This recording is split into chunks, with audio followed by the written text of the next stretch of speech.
Hey guys, welcome back to part 2 of chapter 1 of the famous Turkmen Ruhnama. We're going to continue right off where we left off yesterday, and like I said, we'll continue with the book right now. Chapter 1, part 2. My dear Turkmen nation, you are the meaning of my life and source of my strength. I wish you a healthy and long life. Our Turkmen ancestors were courageous people, and they began to educate their children before they came to life. The Turkmen child reaches maturity and bravery, and then has a national education and worldview.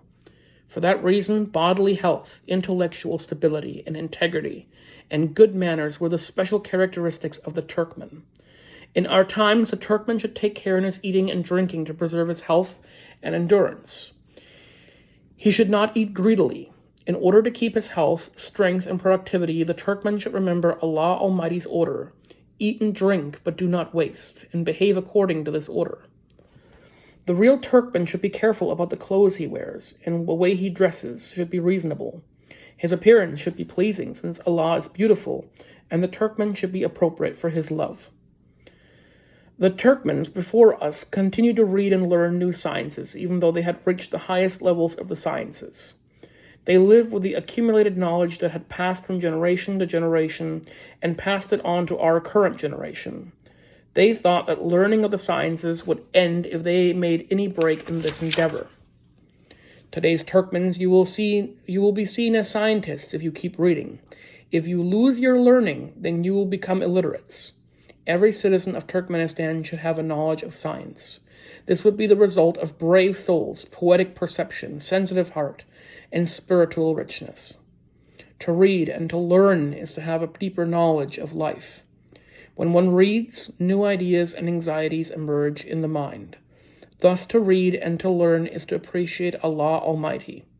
Intellectuals and scientists have special place in my world, and I show them great respect. The Turkmen man should lead his family efficiently and direct them to goodness. Intellectual and wise, a Turkmen father should set a good example to educate his children. He should approach his children with love and should choose them for them and offer them the modesty, happiness, and compassion. He should treat them equally and justly. The Turkmen child should not commit illegitimate acts and should both be physically and spiritually healthy. Thus, a Turkmen child should have a sense of humor and be generous and loyal to his or her parents, and the country in addition to having a sense of responsibility. After all these, the parents' duties to their children are as follows. First, they should ensure they gain knowledge of a valid science, then help them to have a home, and third, help them to marry. The Turkmen man should be on his own after these aids. We take these 3 responsibilities seriously in Turkmen territory. In each subject and area, our road be bright. In societal relations, the ethical values advised in the Quran and their strength will improve the Turkmens' characteristics and make them more powerful in this golden age of Turkmens. Turkmens will be civilized, clean, attractive, and useful individuals. Turkmens, without distinction, should not deceive, should not lie, should be honest, and should not be jealous. Good morals and honesty are the characteristics which suit the Turkmen best. The Turkmens who have these qualities should be the citizens of the 21st century. May Allah give us strength and patience on this road.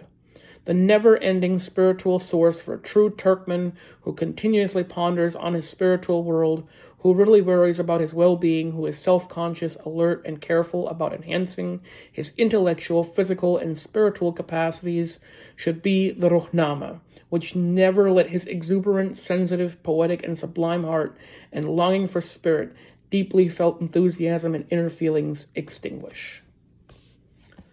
Alright guys, that ends part 2 of chapter 1, and tomorrow we will carry on with part 3. I'll see you guys then. Have a good night.